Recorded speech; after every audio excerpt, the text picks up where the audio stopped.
네, 어제 결의안이 발의가 됐습니다. 정부의 우크라이나 전쟁 개입 중단을 요구하는 결의안인데요. 이 결의안을 대표 발의한 분입니다. 이현주 더불어민주당 최고위원 모셨습니다. 어서 오세요. 네, 안녕하세요. 왜 이 결의안을 준비를 하셨어요?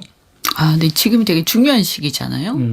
우선은 이제 전쟁이 막바지로 가고 있고 지금 트럼프 대통령이 당선이 됐기 때문에 미국은 지금 정권 교체기에 들어섰어요. 그렇죠. 그러면서 근데 바이든 입장에서는 이제 뭐 얼마 안 남은 임기 얼마 안 남았는데 본인이 시작한 이제 말하자면 같이 이제 젤렌스키가 시작했지만 어쨌든 본인이 지원했던 이런 전쟁이니까 여기서 이제 성과를 좀 그래도 내야 되는 거 아닙니까? 전쟁 시작은 젤렌스키가 온 건 아니고 푸틴이 했죠. 그렇죠, 그렇죠. 네네네네.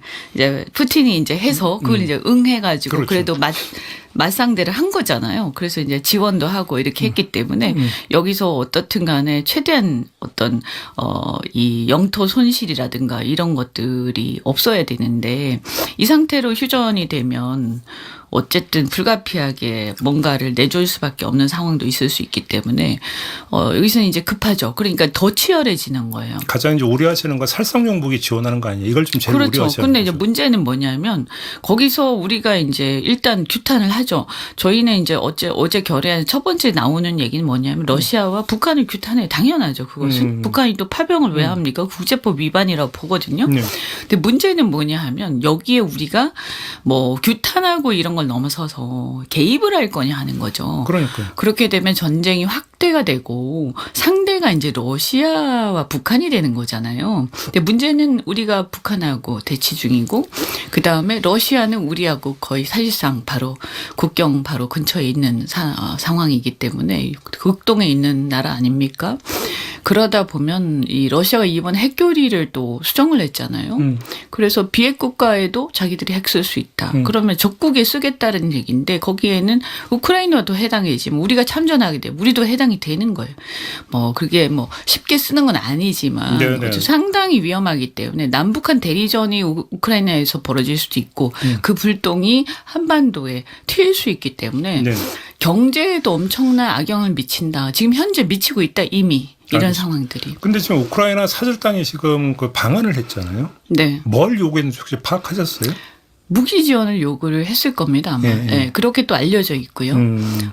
그래서 무기 지원을 요구를 하고 그다음에 아마 군수회사들을 방문하지 않았을까. 그렇게 추정하세요? 네. 지금 일정이 좀 공개가 안 되고 있습니까? 네. 사실상 일정이 공개가 안 돼요? 뭐 그렇게 이제 저희는 이제 짐작하고 있고 그렇게 이제 듣고 있는데 이런 것들이 이제 공식적으로 확인된 건 아니기 때문에. 근데 이거저거 다 떠나서 트럼프 행정부 출범 후에 어떻게 하는지 보고 뭐를 해야 되는 거 아닙니까? 순서가? 아니 그러니까 바로 그거예요. 근데 아마도 제가 볼 때는 우크라이나 입장에서 트럼프 정부가 출범하고 나면 늦잖아요. 그때는 이미 이제 휴전 협상 시작인데 그러니까요. 그 전에 전황을 좀 더 유리하게 해놔야 되기 때문에 빨리 지금 더 치열하게 붙어야 되는 거고요. 거기 어쨌든 간에 한국이 도와주길 바라는 게 미국은 지금 상당히 이제 소극적이 돼가고 있고 그 다음에 이제 앞으로 트럼프가 이제 취임하게 되면 그때부터 완전히 국면이 달라지고. 그러니까요. 유럽도 슬슬 발 빼는 분위기란 말이에요. 예. 그리고 이제 한국이 만만하다고 생각하지 않을까요? 왜냐하면 그동안에 우정을 과시하지 않았습니까? 아니 그러면 최소한 트럼프 행정부가 공식 출범한 건 1월이니까 네. 아직도 시간이 많이 남아서 그러면 최소한 지금 그 이제 트럼프 진용이 갖춰지고 있으니까 네.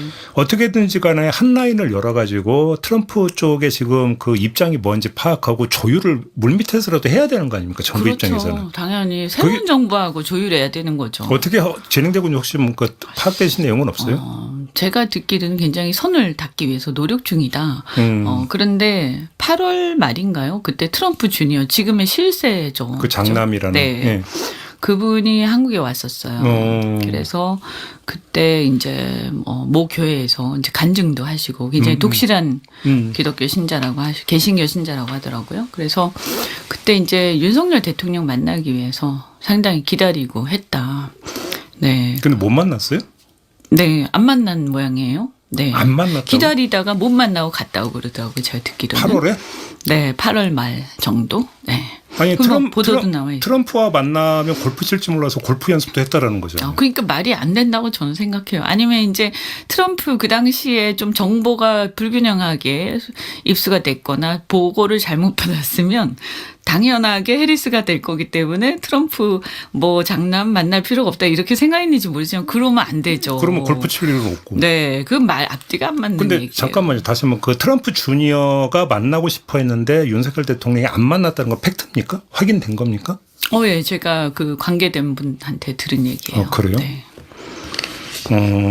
그러면 트럼프 당선 이후에 일단 안 만나고 간 건 맞잖아요. 근데 그분이 한국까지 왔는데 당연히 한국 대통령 만나고 싶어 하시죠. 그리고 요청도 했고 기다렸다까지는 들었거든요. 근데 안 만났잖아요. 만났으면 우리가 알죠. 트럼프 주니어가 지금 실세라면서요. 실세 중에 실세라고. 지금 실세 중에 실세죠. 그래요? 예, 지난 1기 때는 이방카가 상당히 역할을 했는데 지금은 이제 그분이 사실상 많은 그 인사라든가 이런데 관여를 하고 계신다 이렇게. 그래요?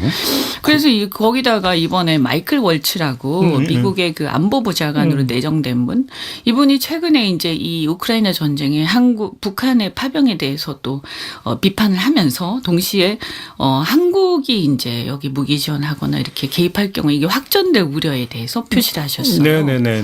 네, 이런 것들을 보면 어쨌든 뭐 안보부 장관 내정자니까 차기에 이제 트럼프 정부의 어떤 이 지금 상황을 보는 시각을 우리가 알 수 있지 않습니까? 그렇죠. 예. 근데 이제 윤석열 대통령이 바이든 대통령하고 그 전에 보면 요 직전까지만 해도 무기 지원에 대해서 굉장히 막 아주 적극적이었잖아요.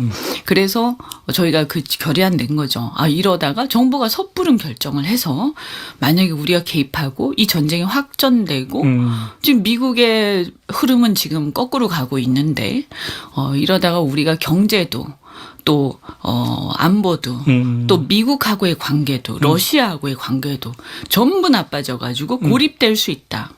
굉장히 심각할 수 있다. 그래서 이 결의안 내고 절대 안 된다. 더군다나 우리는 대한민국 정부고 대한민국 국회인데 알겠습니다. 헌법상 국민의 재산과 생명이 중요한 거죠. 근데 이런 문제 의식에 대해서 국민의힘 소속 의원들은 뭐라고 하던가요? 얘기 좀 나눠보셨어요? 몇 분 뭐 얘기 나눠봤는데. 뭐라고 하던가요? 동의하시죠. 동의해요? 아니 뭐 이제 가만히 계시죠. 그래요? 예. 수긍하시니까 저 별 반박은 안 하시던데요. 그런데 그래요? 기본적으로 지금 대통령의 스탠스가 모호하다 보니까 특히 이제 최근에 들어선 약간 이제 제가 볼 때 그래도 조금 고민은 하는 거 아닌가 싶긴 한데. 이 결의안 이제 표결해야 되는 거죠. 그렇죠. 표결 이제 국민의힘이 어떻게 나오는지 보면 이제 대충 기류는 이제 감지가 되겠네요. 확인이 되겠네요. 거기서. 그렇죠. 근데 제가 볼 때 이 표결은 거부권 대상이 아니거든요. 그렇죠. 결의안은. 예. 그래서 우리끼리도 가능한데 문제는 이제 근데 이 국민의힘 외통이나 의원들이 찬성표를 던지는 짓은 그게 그럼요. 궁금한 거죠. 네. 그리고 국민의힘 위원장이 이걸 또 상정해 줘야 돼요. 그 문제가 있어요. 네. 그렇네요. 네, 그래서 저희가 이렇게 이제 어쨌든 국회에서만 절차만 있는 게 아니라서 대외적으로 여론전도 하는 거죠. 네. 알겠습니다. 민주당의 입장을 분명하게 이제 밝히는 거죠. 다른 질문 좀 드릴게요. 지금 그 당 미래경제성장 전략위원회 위원장 맡고 계시잖아요. 네. 윤석열 대통령이 최근 들어서 양극화 문제를 계속 얘기를 하고 있습니다. 이건 어떻게 평가를 하세요? 네. 아니, 뭐, 좋은 주제예요. 그리고 필요한 주제고요. 예. 그죠? 모두가 다 동의하는데.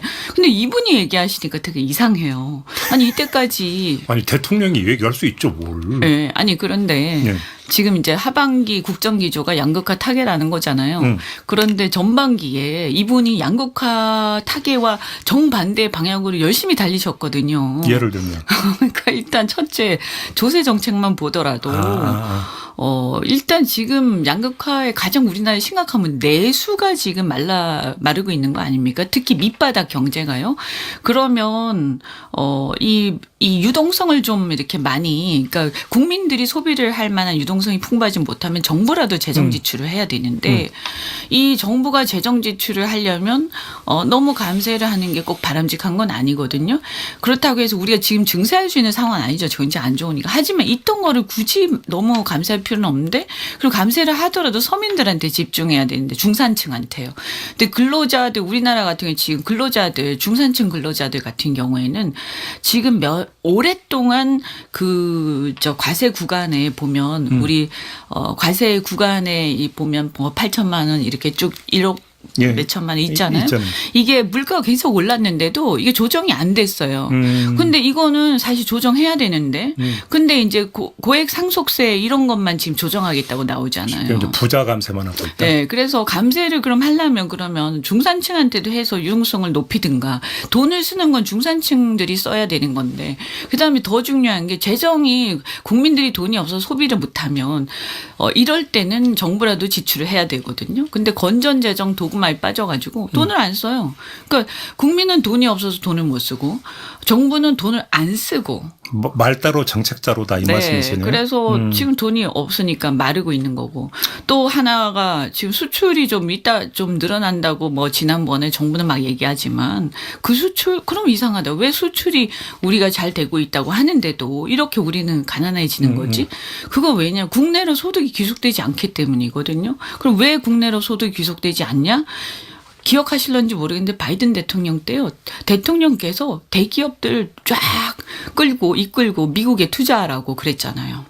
그분들이 그래서 그때 보조금 이런 것 때문에 지금 이제 트럼프 들어서면서 굉장히 곤란해지긴 했지만 대량 투자를 하셨어요. 그러면 협력업체들 다 같이 가게 돼요. 그러면서 이게 수출로 벌어들이는 돈들이 국내로 귀속이 안 되는 거예요. 부가가치가 높은 기업들이. 네네. 그래서 이런 문제들이 겹치고 하면서, 그러니까 이런 문제, 소위 산업정책조차도 국내의 내수가 진작되지 않는 방향으로 간 거예요. 남들은 다 리쇼어링 한다고 난리인데 미국 아무리 눈치를 봐야 된다고는 너무 심하게 대통령이 앞장서서 했단 말이에요. 알겠습니다. 좀 무슨 양극화 타겐지 저는 뜬금없다. 그러니까 좋은 얘기인데 그럼 이때까지 본인이 그 반대로 달려간 거 반성부터 하고 얘기했으면 좋겠다 이렇게 생각합니다. 또 하나 지금 논란이 되고 있는 게 가상자산 과세 문제인데 의원님 견해는 어떠세요? 저는 사실은 이제 이게 금투세 할 때 이제 그때 결론을 못 내리고 지금 이제 따로 하다 보니까. 그러니까 당장 내년부터 이게 원래 과세 시행이 되는 거잖아요. 네. 그런데 이제 사실 부과되는 것은 내후년에 이제 부과되고요. 내년부터 이제 신고를 해야 되는 거죠. 저는 이렇게 봅니다. 이게 이제 자꾸 이제 논의가 세금 얘기 나올 때마다 폐지, 감세 자꾸 이렇게 되면 사실 이게 좀 문제가 있어요. 그래서 할 때 다 했었어야 되는데 그럼 이왕 이렇게 됐으니 상황은 이제 만약에 시행을 하게 되면 제가 볼 때는 26년부터 실질적으로 부과가 되는데 딱 1년 동안의 공백 문제가 좀 있는 게 그 해외에 그 정보가 공유가 안 되는 문제가 있어요. 다만 해외에서도 과세를 하게 되면 조세 협약에 의해서 공유가 사실은 돼요.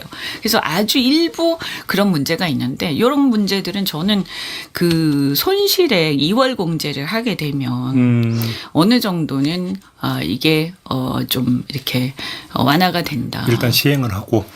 시행을 만약에 하게 되면 지금 이제 우리 당에서는 저는 사실은 굳이 이것을 시행할 필요가 있냐 이렇게 생각을 하는데 그럼에도 불구하고 이 문제에 대해서는 금투세처럼 강경하게 제가 이거는 유예는 이렇게 얘기하진 않거든요.